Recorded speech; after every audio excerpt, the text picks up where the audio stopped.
મહત્વના સમાચાર જેતપુરથી મળી રહ્યા છે। જેતપુરના રબારિકા રોડ પર આવેલ સીમમાં બાવળના કાંટા વચ્ચે એક દીપડો જોવા મળતા સ્થાનિકમાં ફફડાટ ફેલાયો હતો।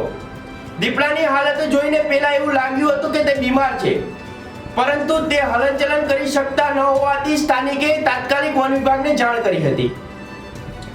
ઘટના સ્થળે પહોંચેલ વન વિભાગની ટીમે તપાસ કરતા સામે આવ્યું કે દીપડો બીમાર નહીં, પરંતુ તારના ફાસલામાં ખરાબ રીતે ફસાઈ ગયો હતો।